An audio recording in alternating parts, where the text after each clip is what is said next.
Varicose veins తో బాధపడుతున్నారా? భారతదేశంలోనే బెస్ట్ ట్రీట్మెంట్ అందించే ఏకైక హాస్పిటల్ ఏవిస్.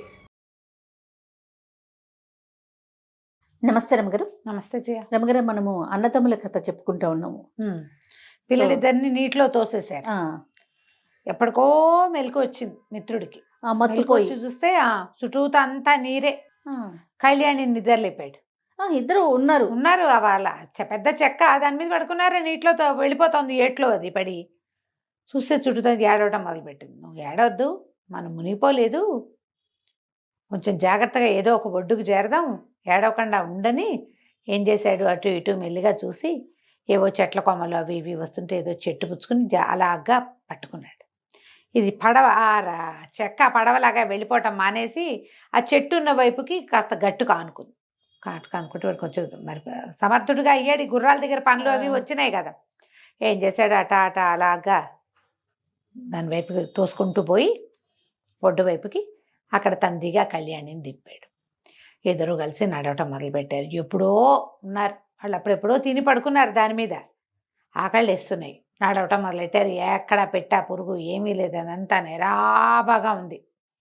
ఖాళీ ప్రదేశం, పిట్ట పురుగు సంచారం లేదు. పిల్లలు భయపడాలి, ఒకడే ఉంటే మరీ భయము. ఇద్దరు ఉన్నారుగా, ఇద్దరు నడవటం మొదలుపెట్టారు. వెళ్ళగా వెళ్ళగా వెళ్ళగా వాళ్ళకు ఒక గుడిసె లాంటిది కనపడింది.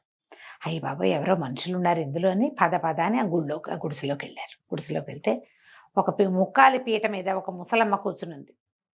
పరమ ముసిలిగా ఉంది, వింతగా ఉంది చూడ్డానికి. అది కూర్చున్న పోస్టర్ కూడా తమాషాగానే ఉంది. అయితే వీడు లోపలికి వెళ్ళాడు. అవ్వా, ఎవరు నువ్వు, ఇక్కడ ఎవరు లేరేంటి, నువ్వు ఒకదానివే ఉన్నావేమిటని అడిగితే, ఎవర్రా నాయన, మీకేం కావాలండి, ఆకలిస్తుందవ్వా, తినటానికి ఏమైనా ఉన్నాయా అని అడిగాడు మిత్రుడు. అడిగితే వీడు చాలా కాలం 7-8 ఏళ్ల వయసు దాకా అక్కడ ఉన్నాడు, ఆటవిక ప్రదేశంలో, చెంచుకూడల్లో.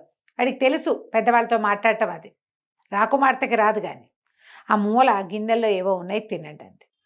ఇద్దరు ఆ మూలకి వెళ్ళారు. వెళ్ళేసరికల్లా ఏమైంది, ఆ గిన్నెల దగ్గర వంగేసరికి ఠాప్పమని పైనుంచి ఒక పెద్ద కత్తి పడింది వీళ్ళ వెనకాల. ఎంత పెద్ద కత్తో పడేసరికల్లా హడిలిపోయారు. వెనక్కి తిరిగి చూస్తే ఇంత బారు కత్తి. అది ఎట్టా ఉంది, దానికి ఒక తాడు కట్టింది, పైనుంచి వేళ్లాడుతోంది అనమాట. వీడు పోయి ముసలిదాని వైపు చూస్తే ముసలిదంది, మామండి, నయం బాగానే తప్పించుకున్నారా, లేకపోతే మీ ఇద్దరు నెత్తి మీద పడి తలకాయలు పగిలి చచ్చేవాళ్ళని అనేసరికి మిత్రుడు అడిగాడు, అదేంటి అంత కత్తిని అట్లా ఎట్లా వేళ్లాడగట్టే బాబా నువ్వు అని అడిగితే, నేను వేళ్లాడగట్టలేదురా, అది అక్కడే ఉంది అంతే, దాన్ని వదిలేయండి, తినండి ఏదైనా అంతే. ఇద్దరు కలిసి ఆ గిన్నెల్లో చూస్తే ఏవో ఇంత అంత ఆహార పదార్థాలు ఉన్నాయి. ఇద్దరు కూర్చొని శుభ్రంగా తినేశారు మొత్తం. గిన్నెలన్నీ ఊడ్చు తిన్నాక అప్పుడు అనిపించింది, అయ్యో ఈ ముసలి మామకి తిండి లేకుండా చేసామే అని. మిత్రుడు అన్నాడు, అవ్వా క్షమించు, నీకోసం ఏం మిగల్చలేదు, అంతా తినేసాం, నీకేమన్నా తెచ్చిపెట్టమన్నావా అంటే అన్న ముసలమ్మంది, ఒరే నాకు పెద్ద పని చేయాలిరా, చాలా పెద్ద పని చేయాలి మీరు, కానీ మీరేమో చిన్నపిల్లలు అయిపోయారు, 13 ఏళ్ల వాళ్లే కదా, 12-13 వయసు అంతే, ఇంత చిన్నపిల్లలు మీరేం చేస్తారు, నాకు కావలసిన పని మీరు చేయలేరు అన్నది. అనేసరికల్లా కుర్రాడు అన్నాడు, మిత్రుడు ఎందుకు చేయలేమవ్వా, నువ్వు చెప్పు, నీకేం కావాలో, ఏం కావాలో చెప్పు అంటే, ఆ కత్తి ఉందే, ఆ కత్తి పెట్టి నన్ను చంపేయాలరా అనగానే హడిలిపోయాడు. ఏమిటది, అలాంటి పని నేనెందుకు చేస్తాను, నేనెందుకు చేస్తా, నీకేమన్నా తిండి కావాలంటే వెతికి పట్టుకొస్తా నేను అంటే, ఇక్కడ ఏమీ దొరకదురా నాయన, ఈ పీటకు అతుక్కుపోయి కొన్ని ఏళ్ళగా ఉన్నాను, 100 సంవత్సరాలుగా ఈ పీటకు అతుక్కుపోయి ఉన్నాను నేను. అయ్యో, నువ్వు నా మెడ అరిగితే కానీ ఈ పీట నన్ను వదలదు, ఇక్కడే ఉన్నా, అందుకే ఆహారం లేకే నేను ఇట్లా అయిపోయా, ఎవరు వస్తారా అని చూస్తున్నా, ఎవరు రాలా, మీ ఇద్దరు వచ్చారు, మీరేమో చిన్నపిల్లలు అయిపోయారు, మెడ నరికి నన్ను నరికేసావంటే ఈ పీట నుంచి విముక్తి వచ్చి నాకు ముక్తి వస్తుంది, ఇక్కడ ఒక పెద్ద మహానగరం వస్తుంది, ఆ నగరానికి రాజు నువ్వే అవుతావు, మీరే రాజు అవుతారు, నన్ను నరికేయండి అనేసరికలు నా వల్ల కాదు అన్నాడు. కానీ బతిమలాడుతోంది ముసలిది. అన్నం తిన్నారు, ఏం చేయాలో అర్థం కాల. సరే కాసేపు ఆలోచించి ఆ కత్తి లేవదీస్తే వాడికి లేవటల్లా, అదంత బరువుగా ఉంది. కళ్యాణి సహాయం చేస్తే లేవదీయగలను అన్నాడు. సరే మీ ఇద్దరు కలిసి నన్ను చంపేయండి అంతే. పిల్ల ఒప్పుకోవాలి, ఏడ్చి మొత్తుకుంది, చిచ్చి అట్లా ఎట్లా చేస్తాం, ముసలి అమ్మని ఎవరైనా చంపుతారా, నేను చంపనని. మిత్రుడు బతిమలాడాడు, ఏదో శాపం అంటుంది, పద మన ఇద్దరం కత్తి పట్టుకుని లేవదీసి ఆ మెడ నరికేద్దామన్నాడు. గంట సేపు తర్జన్ భర్జన్ పడి మొత్తానికి కత్తి ఇడుచుకొచ్చారు ఇద్దరు కలిసి. ఆ కత్తిని పుచ్చుకొని లేవదీసి కళ్యాణి కూడా పట్టుకుంది. ఇద్దరు కలిసి కత్తిని లేవదీశారు. మా అమ్మ చెప్పింది, ఒక్క వేటితో మెడ తగ్గిపోవాలిరా, తర్వాత మీరే రాజు మీరే రాణి అన్నది. రాజు అవునో కాదో అన్నం పెట్టింది, ఇవిడి చేసేయాలి, అక్కడ ఏం జరుగుతుందో వాళ్ళకి తెలియదు. సరే ఇద్దరు కలిసి కత్తి లేవదీశారు. మిత్రుడు ముసలమ్మ మీదకి ఆ కత్తిని విసిరిన సమయానికి కళ్యాణి కళ్ళు మూసేసుకుంది. అది ఎంత పిల్ల, చావును చూడగలరా ఆ వయసు పిల్లలు? కళ్ళు మూసుకునేసరికల్లా ఈ కత్తికి ఒక్క వేటుక కత్తి మహాపదునుగా ఉంది. ముసలమ్మ మెడ ఎగిరి అవతల పడి సరికి పెద్ద పెద్ద చప్పుళ్ళు అయినాయి. ఏమిటో సడన్గా ఈ పీట కతుక్కునున్న ముసలమ్మ మాయమైపోయింది. తల లేదు, ముసలిది లేదు, గుడిసె ఎగిరిపోయింది. చూస్తే బోళ్ళని రథాలు గుర్రాలు, ఏమిటో ఏదో పెద్ద భూకంపం వచ్చినట్టు వచ్చింది. మొత్తం ఊరంతా మనుషులు వచ్చేసారు. అప్పటిదాకా వీళ్ళు అంతకుముందు నడిచొచ్చారు, పిట్ట పురుగు లేదు అక్కడ. అవును. మా మహారాజుకి జై, మహారాజుకి జై అని కేకలు వినపడుతున్నాయి. ఓ 2 పెద్ద పెద్ద రథాలు వచ్చినాయి. ఒక 100 మంది మనుషులు వచ్చారు దాని వెనకాల పడి. పరిగెత్తుకుంటూ ఈ గుడిసె దగ్గరికి వచ్చారు. గుడిసె పైకెప్పి ఎగిరిపోయింది కదా, ఆ గుడిసె లోపలికి వచ్చి ఈ అమ్మాయిని అబ్బాయిని, ఈ కళ్యాణిని మిత్రుడిని ఇద్దరిని చెరుకో భుజాల మీద ఎక్కించుకుని రాజుగారికి జై జై జై అంటూ తీసుకుపోయి రథాలు ఎక్కించారు. వీళ్ళిద్దరూ నిర్ఘాంతపోయి చూస్తుండగానే ఇద్దరిని తీసుకుపోయారు. శుభ్రంగా స్నానాలు చేయించారు, బొళ్ళ నగలతో అలంకారం చేశారు, శుభ్రంగా తిండి పెట్టారు. మంది మార్బలం అంతా వెంబడి పెట్టుకుని సింహాసనం దగ్గరికి తీసుకెళ్ళి ఈ పిల్లాన్ని ఇద్దరిని సింహాసనం ఎక్కించి 2 ఇవి పెట్టేశారు, నెత్తి మీద కిరీటాలు. రాజుగారికి జై అన్నారు, రాణిగారికి జై. నిర్ఘాంతపోయాడు మిత్రుడు. ఎలాగ ఏమిటి ఇది అని అడిగితే, ఒక శాపం వల్ల 100 సంవత్సరాలుగా ఇది మరుగున పడిపోయింది ఈ నగరం. ఆ ముసలమ్మే దీన్ని శాప విమోచనం. ఎవరు ఆ కత్తితో ముసలమ్మని సంహరిస్తారో వాళ్లే రాజు. 100 ఏళ్ల తర్వాత ఈ నగరం బయటపడింది. మీరే ఇంకా రాజు అంటే వీళ్ళిద్దరూ కలిసి చక్కగా రాజ్యం చేశారు. 5 సంవత్సరాలు గడిచి 5 ఏళ్ళు అయ్యేసరికి ఇద్దరు 18 ఏళ్ళ వాళ్ళు అయ్యారు. ఒకే వయసు వాళ్ళు కదా. సరే అక్కడున్న దాదులు వాళ్ళ సహాయంతో, మంత్రుల సహాయంతో రాజ్యం చక్కగా చేసి ఈ సంవత్సరం పెళ్లి చేసుకుందాం అనుకున్నారు. ప్రజలు కూడా ఒప్పుకున్నారు. ఇద్దరు చిన్న పిల్లాడుగా వచ్చారు, పెద్దవాళ్ళు అయ్యారు. ఇప్పుడు పెళ్లి చేసుకోవాలి. ఇంకా ఈ పెళ్లి చేసుకుందామంటే కళ్యాణి అడిగింది, మా అమ్మ నాన్న అక్కయ్యలు అందరినీ మిస్ అవుతున్నాను. ఈ పెళ్లికైనా ఇప్పుడు 5 ఏళ్ల నుంచి ఇక్కడే ఉన్నాం, ఇంత పెద్దవాళ్ళం అయిపోయాం. మా అమ్మ నాన్నని చూడాలనుంది, పెళ్లికైనా వాళ్ళని కబురు చేయంటే మిత్రుడు ఒప్పుకోలే. ఈ రహస్యం బయటపడుతుందనే కదా మా అన్నయ్యలు నన్ను చంపడానికి ప్రయత్నించారు, వాళ్ళ వల్లే మీ నాన్న మనని నీళ్లలో దోయించాడు. ఇప్పుడు వాళ్ళు మనతో ఎట్లా ఉంటారో. కళ్యాణి ఎట్టాగైనా ఉండని, వాళ్ళు ఉండాల్సిందే, వాళ్ళు రావాల్సిందే. మన రాజ్యంలో మనం ఉంటాం, మనమేం వాళ్ళ దగ్గరికి వెళ్ళాం కదా అని బాగా బతిమలాడితే సరే ఏం చేశాడు, సరే వివాహం కుదుర్చుకొని అన్ని ముహూర్తాలు పెట్టాక కొంతమంది వార్తాహరులను ఇచ్చి రాజుగారి దగ్గరికి పంపించాడు మగధ దేశానికి. ఎప్పుడైతే ఈ మగధ దేశానికి ఇది వెళ్ళిందో, ఆయన ఈ రాజ్యం పేరు ఎప్పుడు చూడలేదు, ఇక్కడ ఒక రాజ్యం ఉందని కూడా మాకు తెలియదు అంటే వార్తాహరులు చెప్పారు, కాదండి 100 ఏళ్ల నుంచి మా నగరం మరుగున పడింది, 5 సంవత్సరాల క్రితమే ఇది బయటకు వచ్చింది, మా రాజుగారి వల్లే. ఇప్పుడు మా రాజుగారు పెళ్లి చేసుకుంటున్నారు, మీకు కూడా వివాహ పత్రిక ఇచ్చినామని వచ్చాము, మీరంతా సకుటుంబ సపరివార సమేతంగా రావాలని అందరినీ పిలిచారు. రాజుగారు తన 3 పెద్ద కూతుళ్ళు, 3 అల్లుళ్ళు, మనవళ్ళు, రాణిగారితో సహా పెళ్లికి తరలిళ్ళారు. ఈ పెళ్లిలో ముందు రోజు సాయంత్రం విందు, అప్పటికి చేరారు. మిత్రుడిని ఎవ్వరూ గుర్తుపట్ల. నల్లగా ఎత్తుగా ఉన్నాడు, వాళ్ళ పెద్దనే కంటే గుప్పెడు పొడుగున్నాడు. గుర్తుపట్ల. వాళ్ళు చూసిన పిల్లాడు ఎంత వాడికి అసలు వాళ్ళకి బాగా గుర్తున్నది 7 ఏళ్ల వాడు. 12 ఏళ్ల వయసు వచ్చాక పెద్దన్నయ్య ఒకరోజు చూశాడు, చిన్నన్నయ్య ఒకసారి చూశాడు, ఒకసారే వాళ్ళు చూసింది.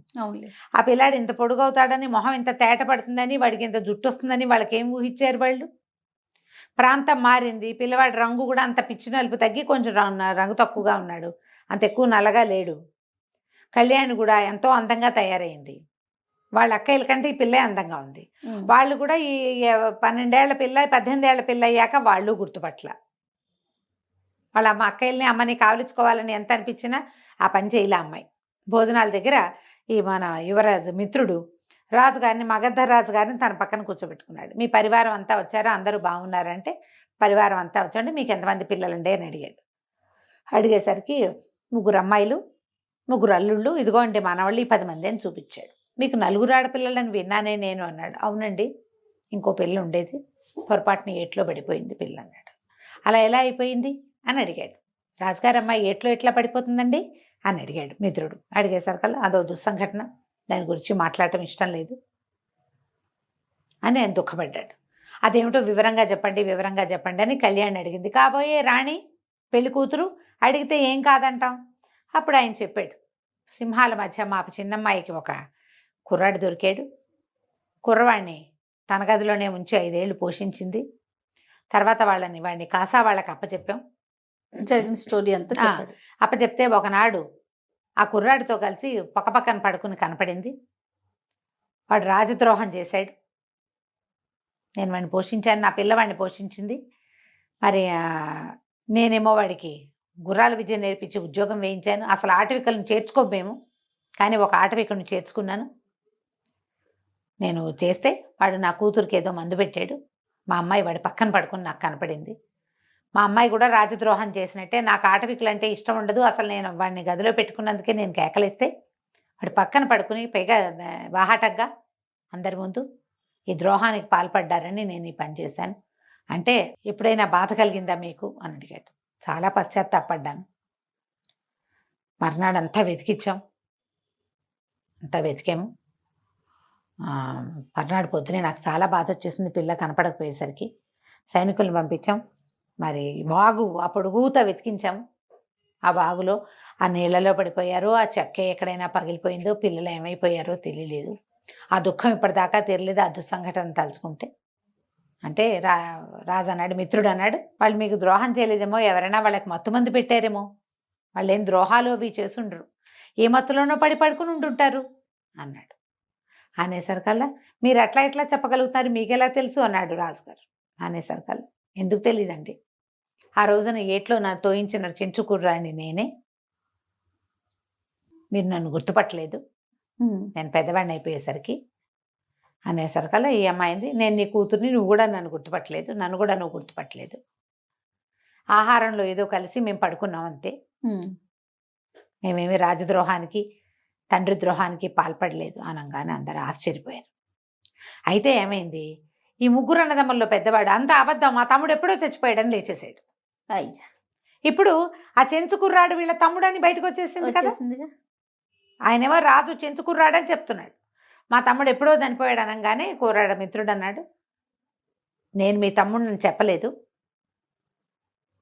నువ్వే బయట పెట్టుకున్నావు, మీరు నన్ను అందుకని అడవిలో వదిలేద్దామనుకున్నారు, సింహాలకు ఆహారంగా వేశారు, విషం పెట్టి చంపాలనుకుని విషం పెట్టకుండా మత్తు మందు పెట్టేవు, నీళ్లలో దోయించారు, అయినా కూడా నేను నీ తమ్ముడిని ఎక్కడా చెప్పలేదు, అక్కడా చెప్పలా ఇక్కడా చెప్పలా, నువ్వే చెప్పుకున్నావు బయట పెట్టుకున్నావు, మీరు చెంచులని మీరు బయట పెట్టేసుకున్నారు అన్నాడు. అనగానే ఈ ముగ్గురు యువరాణులు లేచారు. అదేంటి మీరు చెంచులా అని అనగానే రాజకుమారులు ముగ్గురు, అల్లుళ్ళు ముగ్గురు కత్తులు పుచ్చుకుని ఈ అబ్బాయి మీదకి వచ్చారు. వచ్చేసరికి వీడి దగ్గర ఆ ముసలమ్మ మెడ నరికిన కత్తి మొదట్లో బరువుగా ఉంది, ఇప్పుడు అది రొంటిని పెట్టుకుని తిరుగుతున్నాడు అబ్బాయి. కత్తి తీసాడు రయ్యమని, తీసి ముగ్గురు అన్నదమ్ముల అన్నయ్యల కత్తులు తోసేసాడు ఒక దెబ్బకి. యువరాణులు ముగ్గురు లేచి నిలబడ్డారు. ఇంత ద్రోహం చేస్తారా అని అనేసరికల్లా అమ్మాయింది కళ్యాణి, అంత ద్రోహం చేసినా మీరు పెళ్ళిళ్ళు చేసుకున్నారు, పిల్లల్ని కన్నారు, ఆ రహస్యం బయటపడకూడదని మిత్రుడిని చంపాలనుకున్నారు వాళ్ళు అనేసరికి పెద్దన్నయ్య వలవల ఏడ్చాడు, తమ్ముడిని కావలించుకుని. బతికే ఉన్నందుకు సంతోషంగా ఉంది, తమ బతుకు బయటపడుతోందని బాధగా ఉంది అనేసరికల్లా యువరాణులు క్షమిస్తే ఇక రాజు ఏమండు. ఇతను అన్నాడు, మీరు మోసం చేశారు వీళ్ళని, ఇన్ని సంవత్సరాల నుంచి మోసం చేశారు, మీరు నన్ను చంపాలని చూసినా నాకేం మీ మీద కోపం లేదు, మీ జీవితం కోసం మీరు చేశారు, వాళ్ళని క్షమించమని అడగండి కనీసం అని చెప్పాడు. ముగ్గురు అల్లుళ్ళు ముగ్గురు యువరాణుల దగ్గర పదే క్షమాపణలు చెప్పుకున్నారు. వాళ్ళు కూడా ముందు ఒళ్ళు మండిపోయింది, చెంచులా మమ్మల్ని పెళ్లి చేసుకున్నది అని. కానీ తర్వాత అనిపించింది వీళ్ళ వల్ల తమ చెల్లెలు కూడా చంపబడింది. ఇప్పుడు ఇన్నేళ్ల నుంచి పిల్ల చచ్చిపోయింది అనుకుంటున్నారు, ఇప్పుడు కనపడింది. వాళ్ళకి తమ తమ్ముడు పట్ల ఏమిటి కోపం ఏం లేదు, వాళ్ళకు కూడా బయటపడుతుందేమోనన్న భయంతో ఇంత పని చేశారు. కానీ వాళ్ళ వల్ల వాళ్ళ తమ్ముడిని వాళ్ళు చంపుకున్నదే కాకుండా చెల్లెల్ని కూడా చంపాలని చూశారని మండిపోయింది. కానీ చెల్లెలు చెప్పింది మాకేం కోపం లేదు, మాకు ఈ రాజ్యం వచ్చింది, వాళ్ళు అలా చేయకపోయింటే ఈ రాజ్యానికి విముక్తి ఉండేది కాదు, మాకు రాజ్యం దొరికేది కాదు, మాకేం కోపం లేదని చెప్పేశారు వీళ్ళు. Okay. సరే ముగ్గురు యువరాణులు ఇంతమంది పిల్లల్ని కన్నాం వీళ్ళతోటి అని చెప్పి వాళ్ళు కూడా సర్దుకూరుకున్నారు. మర్నాడు పొద్దున ఈ మిత్రుడు వాళ్ళ అమ్మ నాన్న కోసం కూడా మనుషుల్ని పంపించాడు. వాళ్ళు కూడా వచ్చాక చక్కగా వివాహం చేసుకుని తల్లిదండ్రిని తనతోటే ఉంచుకున్నాడు. అన్నదమ్ములకు మాత్రం వాళ్ళని ఇవ్వాల. మీ ముఖాలతోటి మీరు హాయిగా రాజ్యాలు చేసుకోండి, మేము మా దాంతో ఉంటామని చెప్పేసి అమ్మా నాన్నని తన దగ్గరే ఉంచుకుని చక్కగా రాజ్యం చేసుకున్నారు. కథకంచికి మనం ఇంటికి. బాగుంది రమ్మ గారు. నమస్తే. నమస్తే జయ.